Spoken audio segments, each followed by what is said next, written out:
The CNN special report, The Murder of JonBenet, starts now. The following is a CNN special report. Police, what's going on? 515th Street. What's going on there, ma'am? It is one of the greatest unsolved crimes in history. We have a kidnapping. There's a ransom note here. A little girl vanishes from home Christmas night. It's just like you got hit in the stomach. Where's my child? Hours later, she's found strangled to death. I couldn't do anything but scream. Keep your babies close to you. There's someone out there. Surreal images of the pageant star transfix the nation. Were you a stage mother? Probably. What's wrong with that? No charges have ever been filed. Nobody ever convicted. Tonight, the theories, secrets, and bombshells. Please, hurry. Patsy. A CNN special report, The Murder of JonBenet.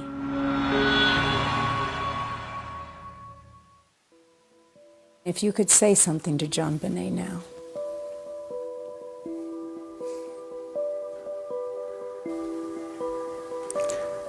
She knew she was loved. I told her every day I love her, and I still do with my kids when I talk to them.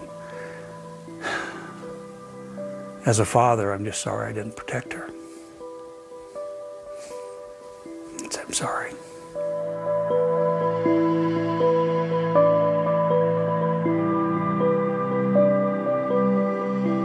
December 26, 1996. A brisk, clear morning in Boulder, Colorado. John Ramsey was up before dawn.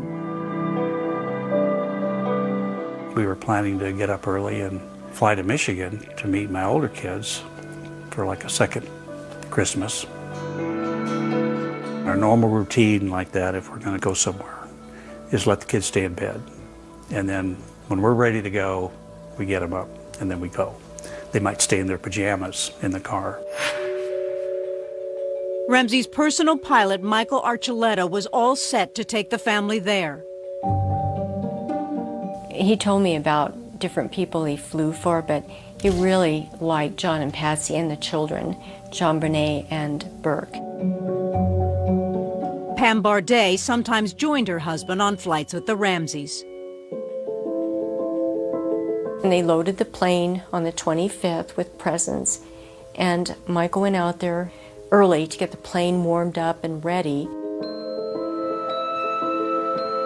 It was quite early in the morning, and I had gotten dressed and was on my way to the kitchen to make some coffee. Well, I was shaving, I guess, in the bathroom. And we have a back staircase from the bedroom areas, and I always come down that staircase, and I'm usually the first one down. And the note was lying across the run of one of the stair treads, and it was kind of dimly lit because it was very early in the morning. And I started to read it, and it was addressed to John. A terrifying message scrawled across 3 pages. It said, "We have your daughter." I just heard Patsy scream. I could tell by her scream that something horrible was going on. I didn't know what. I immediately ran back upstairs and pushed open her door, and she was not in her bed. It's just like you just got hit in the stomach. This horrible feeling, like, where's my child? Their 6-year-old daughter, JonBenet, was gone. Now John read the letter. I read it very fast. I was out of my mind. It said, "Don't call the police." And I told Patsy to call the police immediately, and I think I ran through the house a bit. We went to check our son. Checked our son's room. Sometimes he sleeps in there. There was no sign of JonBenet in her brother Burke's room. Did you tell Patsy to make that 911 call? Yeah, she was standing by the phone. Police, what's going on? 55 15th Street. What's going on there, ma'am? We have a kidnapping. Hurry, please explain to me what's going on, okay?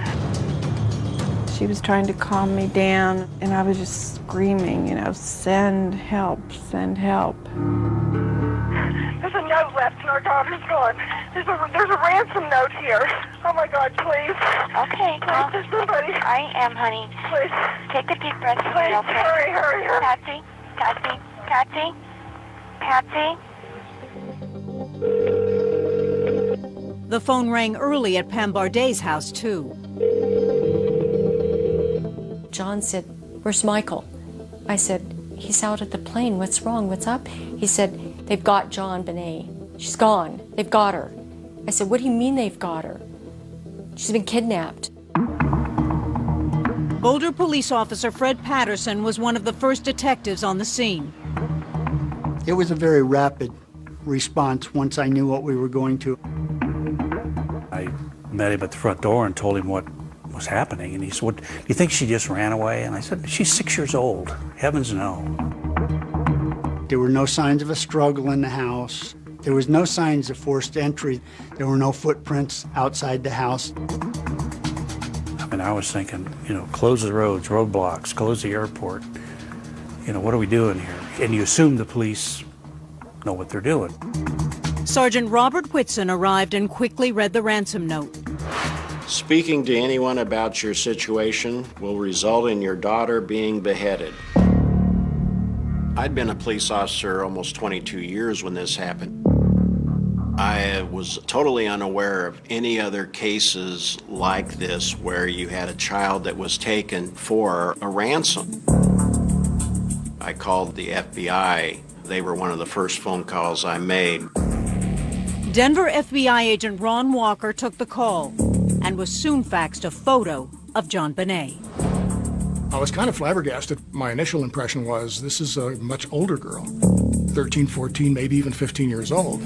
Beautifully coiffed hair, a lot of makeup. Coming up, red flags. In my mind, it was a bogus note. This was not really a kidnapping. I thought to myself, we're going to find this girl's body somewhere. This is going to turn out to be a murder. Boulder, Colorado. A college town surrounded by the Rocky Mountains. The Ramseys were kind of an anomaly in town in some ways because they were from the South. I don't think they ever felt entirely comfortable in the sort of granola haven of Boulder, a place that, disdained mink coats. It's a beautiful spot, but very different than what we were used to. We were business people in a near socialist economy, so it was very strange. It was an adjustment for Patsy Ramsey as well. Family friend Pam Bardet. She was used to a more formal atmosphere of Atlanta, and we were very laid back in Boulder, and she always dressed up. She looked beautiful everywhere she went. She said she still had her tiaras and her gowns. Patsy was once a beauty queen and had been crowned Miss West Virginia. John was a Navy pilot and a divorced father of 3 children when he and Patsy met. They married and had a son. Burke was like, typical boy. And a daughter, JonBenet. She was very proud that she was named after me. My name is JonBenét Ramsey. She just had this effervescent personality, just like Patsy. Just ta-da, here I am, Home had been Atlanta, Georgia, where JonBenet was born in 1990. The family moved to Boulder the next year to expand John's software company. The business grew quickly. The Ramseys owned a private plane and bought this 7,000 square foot house in town. Do you remember the first time you ever came here? I do. It was a Christmas party. Every room was decorated with huge trees. Patsy gave us a personal tour of every room. You couldn't help but be excited and happy with Patsy around. She just always had fun. Energetic and beautiful, JonBenet seemed to be following in her mother's footsteps. She loved to perform. My hope was she didn't run off to Hollywood and be a movie star. I think Patsy wanted her daughter to have the same opportunities she did. I don't believe she pushed her at all. JonBenet seemed to like dressing up in these beautiful dresses, and she liked the attention. But was there too much attention on the Ramseys? In 1994, the family opened up their home for a Christmas tour. This is JonBenet. She's 4, Bert is 7. And just 5 days before the crime in 1996, the family was in the news. John's company, Access Graphics, had cleared $1 billion in profit that year. 2 days later, JonBenet performed at the mall.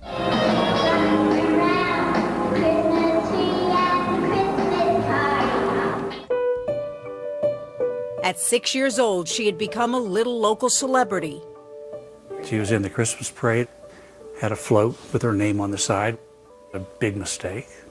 It gets back to this protecting your children. We let a lot of people into our home. We thought it was a Ozzie and Harriet kind of place, and turned out it wasn't. Christmas morning of 1996, that seemed like a wonderful morning.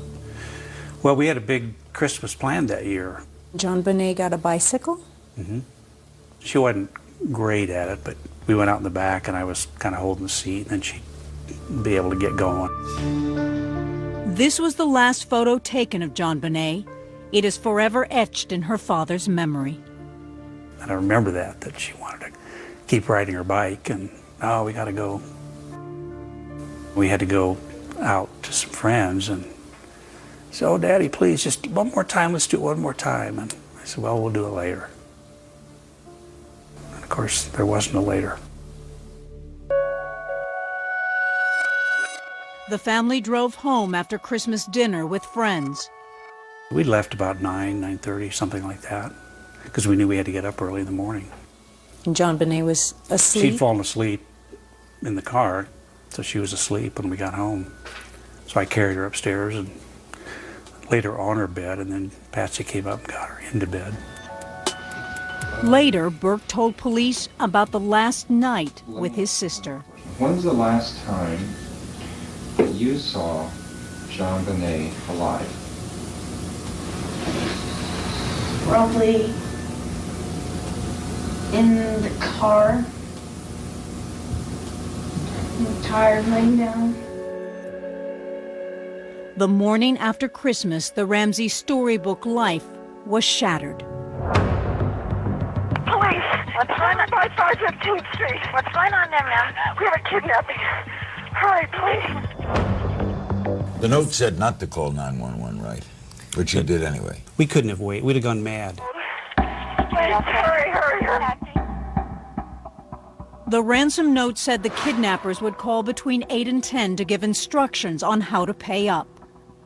I called a friend of mine who was my banker, and he raised our credit limit on our Visa card to $118,000. By 9 a.m., John secured the cash and took Burke to a friend's house. Hours went by, but no word from the kidnappers. We're waiting for the call. It was torture. At this point, investigators were getting suspicious. And I'm still working kidnapping here. Although the note is just really bothering me. When we come back, chaos and condemnations. Let's eliminate every other possibility so we can prove the parents did it. I'll always remember the day after Christmas 1996. The juxtaposition of the crime scene tape and the oversized candy canes straddling the sidewalk. It was noon. 6 hours had passed since Patsy Ramsey had called 911. Their little girl, JonBenet, was still missing. Police combed the house trying to figure out how an intruder could have gotten in. One possibility? An open window in the basement. But that was dismissed quickly. The window well had cobwebs on it. You can't go through cobwebs without disturbing them. Officers examined the ransom note and tapped the phone. The kidnapping note said, I'm going to call you between 8 and 10. As the deadline came and went, John Ramsey was pacing, so police asked him to search the house for clues. One of the detectives asked me and my friend who was there to go through every inch of the house. Started in the basement. We have one room in the basement that there are no windows in that room. When I opened the door, and when I turned the light on,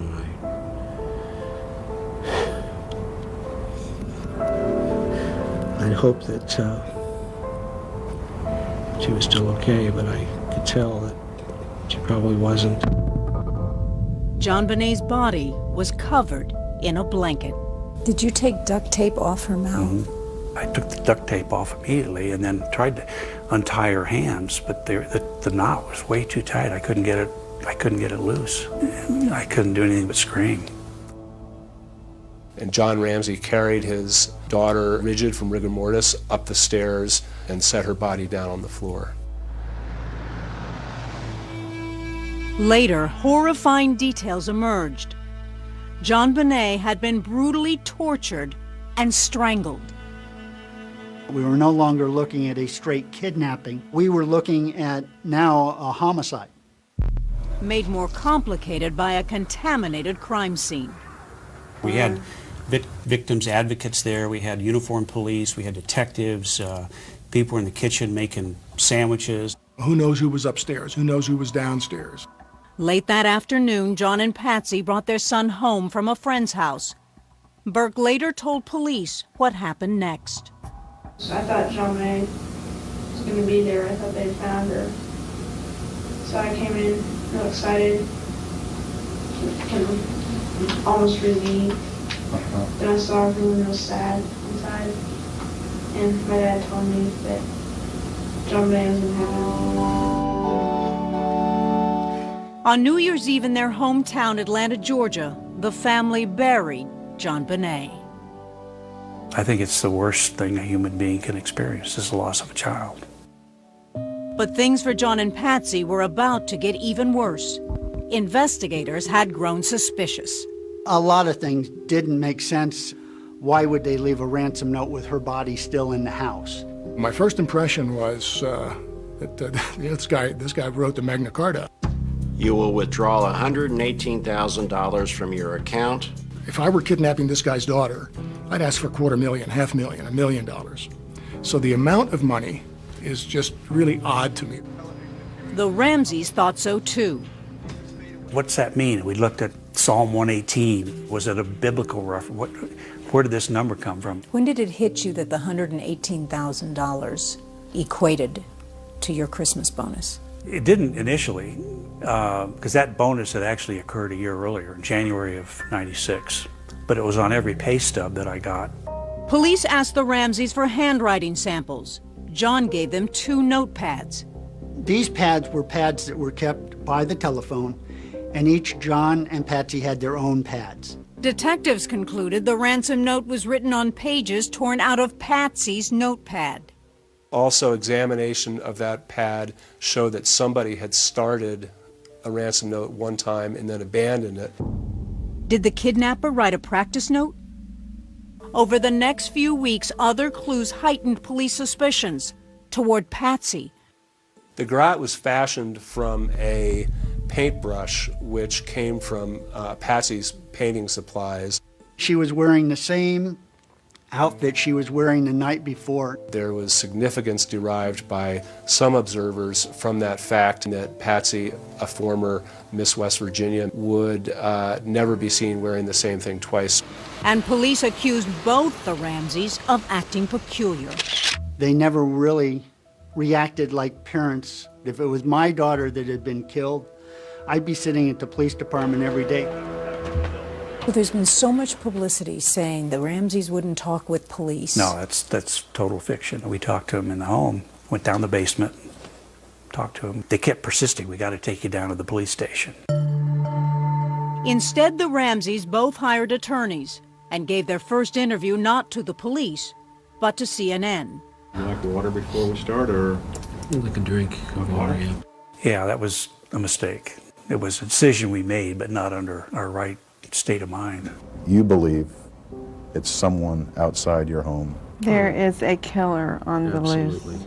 Everybody thought it was bizarre at the time, especially Patsy, who looked drugged up and just had to be going through a living hell. But at the same time, I'm looking at John Ramsey, looking at her. She was the emotional one, and he was the Ice King. Keep your babies close to you. There's someone out there. When we return, theories and suspects. This is another thing that made this suitable for the tabloids. I mean, on the suspect list is Santa Claus.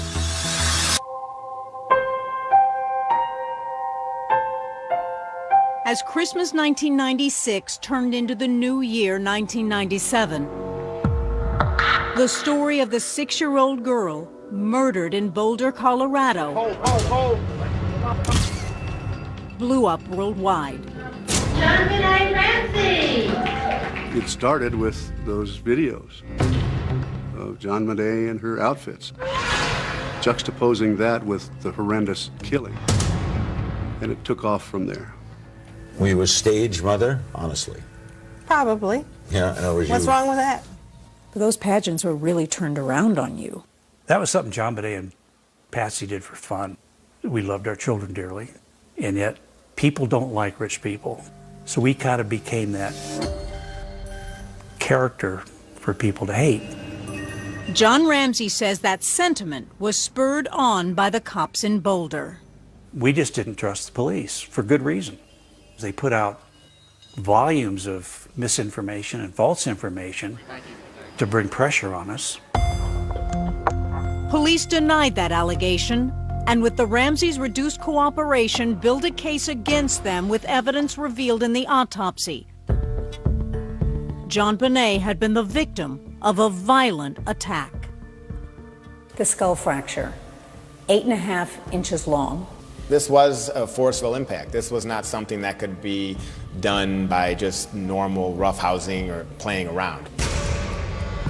Following that impact, the assailant placed a tightly applied ligature around her neck, slowly torturing her. And then when they were through, they pulled that cord very hard and strangled her. The report had another gruesome detail. There were spots of blood on JonBenet's underwear, a possible sign of sexual assault. There are injuries to the genitalia. Typically, a sexual assault of a child like this would result in more profound and significant injuries. Yet rumors floated that John Ramsey sexually abused his daughter. John denied the accusation, and JonBenet's pediatrician refuted the theory of ongoing molestation. Absolutely, categorically, no. I do not think she was sexually abused.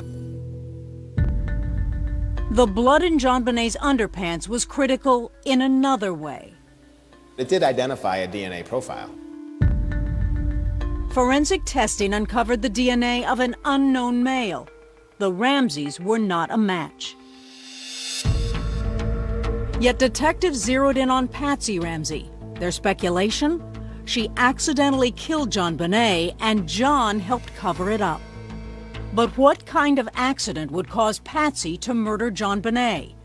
Investigators had a theory. She had a bedwetting problem, a serious bedwetting problem that was ongoing for years. Some believe frustration with JonBenet's bedwetting that night caused Patsy to snap. Or maybe it was something else that set Patsy off. Investigators focused on a curious finding in the autopsy. The small intestine is described as containing fragmented fruit material, which may represent fragments of pineapple. But the Ramseys had said they put JonBenet to bed right after the car ride home and had no memory of her eating pineapple. That became a real contentious point. I said, look, I could say, oh yeah, I forgot I gave her pineapple, but I didn't. That's the truth. Subsequently, both Patsy Ramsey and Burke Ramsey's fingerprints were found on that bowl. That evidence led to another police theory. I'm just wondering if at some point JonBenet came back down to the kitchen, had gotten pineapple out, and Patsy just lost it. After that, it was all cover-up. And police were still suspicious about the ransom note. The Ramseys had submitted multiple handwriting samples.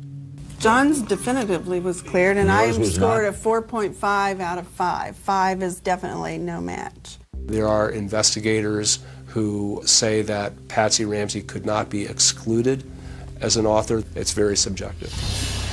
3 months after JonBenet's murder, police were no closer to an arrest. The DA made a bold move, hiring veteran homicide detective Lou Smith. Perhaps at first I leaned towards the parents doing it. But as I got into the case, I started seeing red flags which started pointing the other way. The case took on a whole new turn. Smith found evidence at the crime scene he thought directly pointed away from the Ramseys and to an intruder. First, an open and broken window in the basement. Police had dismissed it when they first searched the house, claiming the window was too small for an adult to fit through. Smith begged to differ and made his own demo.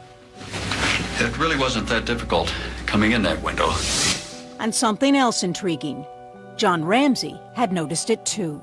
That suitcase doesn't belong there. It looked like it was a step, to get out of the window. There is evidence on top of that suitcase, a very small, tiny, pea-sized piece of glass, which could have come off the shoe of the intruder. Evidence for Smith's intruder theory was stacking up. There was a scuff mark down the wall. There was leaves and debris on the floor directly below that open window. Police claimed Smith's evidence did not hold up and still pointed to the Ramseys. That window well had cobwebs on it that were undisturbed. This person had to go out without leaving footprints. So was it an intruder or an inside job? A sadistic stranger or a monster at home? When we return, John and Patsy open up to police at last. I don't give a flying flip. Go back to the damn drawing board. I didn't do it. February 1997. 2 months after the brutal murder of JonBenét Ramsey, DA Alex Hunter delivered an ominous message. I mentioned the list of suspects narrows. Soon there will be no one on the list but you. It's an untold part of this story is how many leads these guys chased down. This is another thing that made this suitable for the tabloids. I mean, on the suspect list is Santa Claus, and a guy who had been in the Ramsey house by playing Santa. John Ramsey later told police he thought Santa Claus was a strong possibility. You got any ideas who this could be? Elmer Reynolds. So he and JonBenet had a kind of a special little bond. She worshipped him as Santa Claus. We later found out his daughter had been kidnapped something like a decade before. His wife had written a play about a little girl who was killed. It seemed a good lead, but after multiple DNA and writing samples, McReynolds and his wife were cleared. John also pointed to their housekeeper and her husband. Linda Hoffman Pugh had been employed by the Ramseys for a while. She had asked Patsy to borrow $2,000 shortly before Christmas. Police searched the housekeeper's home and found possible evidence linking the couple to JonBenet. For example, the duct tape and the cord that was found. But their alibis checked out, and DNA and handwriting didn't match. Detectives had their eyes on other suspects. A convicted sex offender who carried a photo of JonBenet in his wallet. And a Boulder journalist who once wrote an article about John's company. But none of these people were charged. Police were desperate to talk to their prime suspects. After 4 months of refusing to cooperate, the Ramseys finally sat down with police in April 1997. 2 more formal interrogations followed. I'm talking about scientific evidence. I don't give a flying flip how scientific it is. Go back to the damn drawing board. I didn't do it. Despite countless days of heated interrogation, there was no confession and no charges. How about the theory that this was an accident? Somebody gets upset over bedwetting? You're going down the wrong path, buddy. This $100,000 reward. Then the Ramseys took their case to the public. You may be eluding the authorities for a time, but God knows who you are, and we will find you. The police never did. So some investigators turned to the other person in the house that night, JonBenet's 9-year-old brother, Burke. Rumors swirled that he possibly killed JonBenet in a jealous fit of rage. But police officer Fred Patterson didn't see it. I found nothing that would indicate he even knew that she was dead. Burke had never spoken publicly about JonBenet, but on the 20th anniversary of her death, he sat down for his first ever interview with TV's Dr. Phil. Did you hit your sister over the head with a baseball bat or a flashlight? Absolutely not. If someone in your house did, do you think you would have heard it? Probably, yeah. Adding fuel to the Burke theory, reports surfaced that there was more to that 911 call his mother made. The Ramseys had said Burke slept through the drama. We have a kidnapping. Hurry, please. Detectives enhanced the 911 audio. There were a few extra seconds at the end of the call after Patsy thought she had hung up. Please, hurry, hurry, hurry. Patsy, Patsy, Patsy, Patsy. Some insisted they heard a third voice in the background. We do know that Burke's voice is on there saying, "What did you say?" Or "What did he say?" or something of that nature. They lied about Burke being awake at the time the 911 call was made. The Ramseys fired back. Some police claim they think they hear that. We would challenge the police to release that tape. Make it all public. Let's make it public. They never did. Burke was eventually cleared as a suspect. And to this day, whatever is heard at the end of that 911 call is a mystery. Nearly 2 years after the murder of JonBenét Ramsey, the investigation was frozen. The Boulder District Attorney convened a grand jury. The proceedings were top secret. But what we do know is that for the next 13 months, jurors heard testimony covering every detail of the case. John and Patsy Ramsey were not asked to testify. We were fully prepared to be indicted at the end of the grand jury. I mean, we dealt with a custody letter for Burke. He was going to go with my brother. We'd signed the papers to do that. Finally, the DA came forward with the long-awaited news. The Boulder grand jury has completed its work. No charges have been filed. The headline said it all. The nation was stumped. John and Patsy Ramsey would not be charged, and neither would anyone else.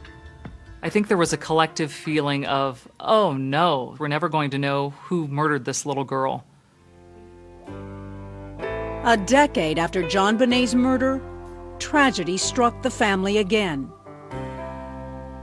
Patsy died after a long battle with cancer. She is buried next to JonBenet. Patsy was a wonderful woman.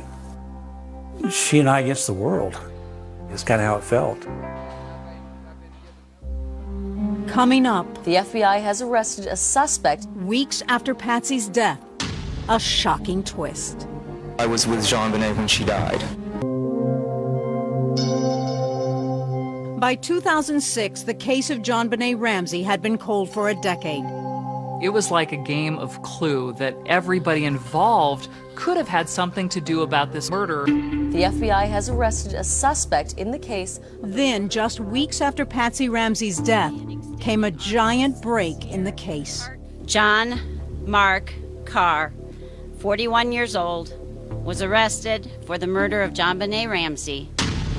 A confession by a school teacher in Thailand surfaced out of the blue. I was with JonBenet when she died. Her death was an accident. Carr was a guy who had been obsessed with the JonBenet case for many years. It was another bizarre turn to the bizarre case. I always knew that whatever this guy had to say wasn't going to hold water unless he was the source of that DNA in the panties. So investigators followed the physical evidence, comparing a small amount of unidentified DNA found on JonBenet's underwear with Carr's DNA. There was no match. After 2 weeks of drama and false hopes, John Mark Carr was not the killer. Turned out that he was just a nutcase who needed a ride back from Thailand and got one at the expense of the state. After the John Mark Carr debacle, the case stalled again. Then, in 2008, JonBenet was back in the headlines. New DNA tests have cleared the family of the child beauty queen JonBenét Ramsey. New touch DNA evidence was found by guessing where JonBenet's killer handled her pajama bottoms. Forensic scientist Angela Williamson led the work. Whoever committed this offense must have pulled down her long johns, but then they'd pull them back up because she was found dressed. Technicians tested DNA on both sides of the long john's waistband. It's the same DNA. It's the same male that's in the underpants as on the side of the long johns. Tests over a decade apart revealed the same unknown male on 2 pieces of JonBenet's clothing. This led to one of the most controversial moments in this sensational case, a letter of apology to the Ramseys from the Boulder DA. To come out and say, we definitely conclude that these folks can be exonerated is an inaccurate portrayal of the evidence. Current Boulder DA Stan Garnett says an apology to the Ramseys was inappropriate. It created the impression that the evidence in the case is much clearer than it is. The evidence is very compromised. After a dozen years of being suspects, the entire Ramsey family was officially cleared.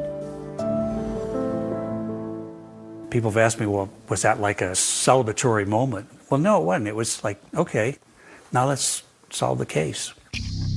But the case went cold again. Then in 2013, another bombshell. I had a strong sense that there was a huge story here that had been missed. Dogged reporter Charlie Brennan investigated and broke a shocking story. I was able to persuade several grand jurors to confirm for me the fact that they had voted to indict. No charges have been filed. The grand jury decision 14 years earlier was not as it had been portrayed. Jurors had actually voted to charge John and Patsy Ramsey. Brennan wanted to get a hold of the grand jury's decision himself. He went to court. I don't think most of us could believe it. He won, and they unsealed those grand jury records in 2013, and it was quite illuminating. 17 years after JonBenet's murder, the court released 4 true bills or written decisions from the grand jury. The jury recommended indicting John and Patsy Ramsey for child abuse resulting in death and accessory to first-degree murder. There is insufficient evidence to bring charges at this time. But Alex Hunter, the DA at the time, declined to prosecute the Ramseys. Hunter would not return our calls. You must have been shocked. Shocked would be accurate. It's extremely unusual that a district attorney not sign an indictment when a grand jury returns a true bill. With the charges that the grand jury had voted to indict, are they referring to a third person? It does appear that the theory they were looking at assumed that maybe someone other than the 2 Ramsey parents had been involved in what happened. John Ramsey, although well aware of the grand jury's decision, has his own opinion. What we were indicted for, which was nonsense, was child abuse resulting in death. And we were told, well, you didn't protect your child. And that's true. I mean, I regret that I didn't set the burglar alarm or check the windows.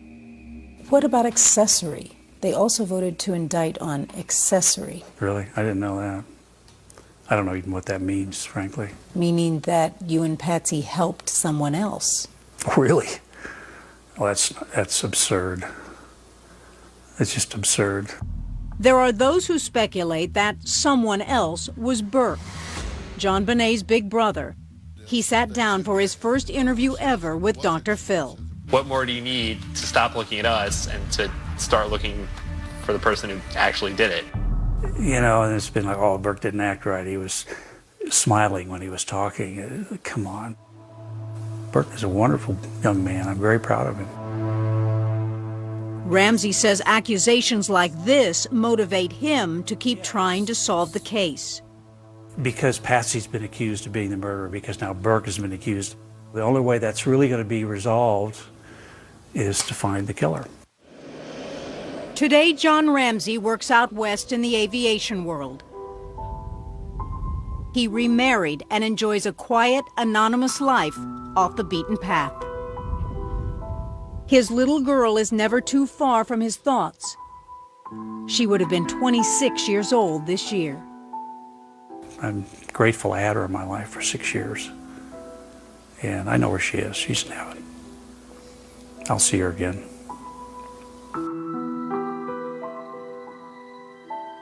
Her tombstone says December 25th. Mm-hmm. December 25th, even though JonBenet's body was found the day after Christmas. I debated that.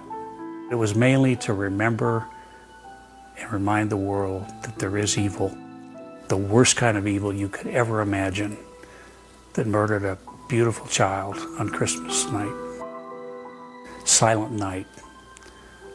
My child was murdered. JonBenét Ramsey's murder remains unsolved.